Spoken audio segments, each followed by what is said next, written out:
پھر کیوں روتے ہو جب زندگی میں سکون نہیں ملتا؟ سکون، چین، اطمینان کس کے ہاتھ میں ہے؟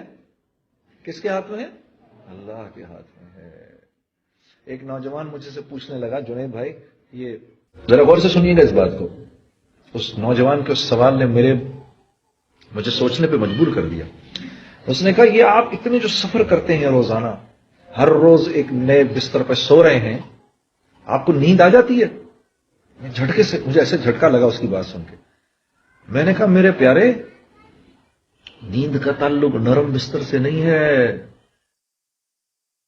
نیند کا تعلق نرم بستر سے نہیں ہے، نیند کا تعلق تو قلب کے سکون، چین اور اطمینان سے ہے۔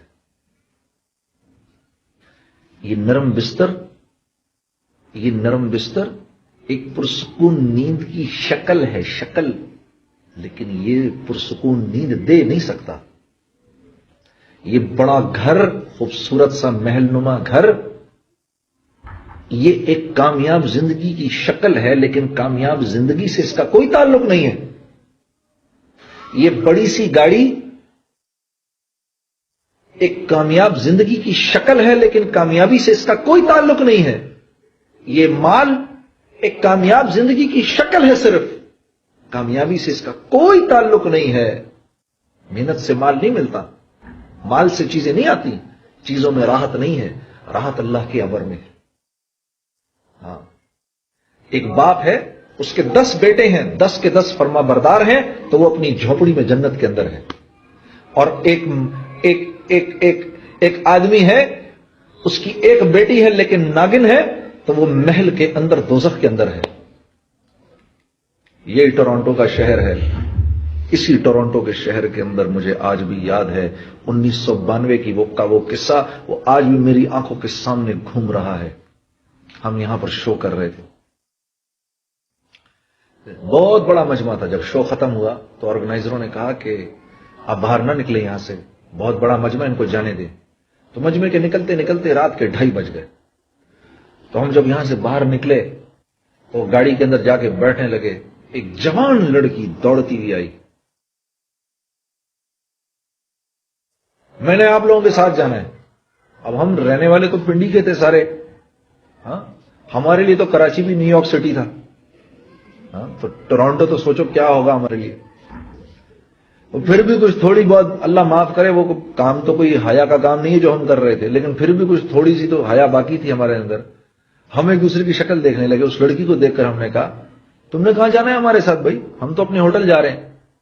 کہتے نہیں، میں تم ہوٹل تک چلے جاؤ، مجھے ہوٹل تک لے جاؤ، پھر میں وہاں سے گھر چلی جاؤں گی۔ تو ہم نے کہا تو تمہارا باپ؟ کہتے no don't worry about it, I just turned 18 a week اگو۔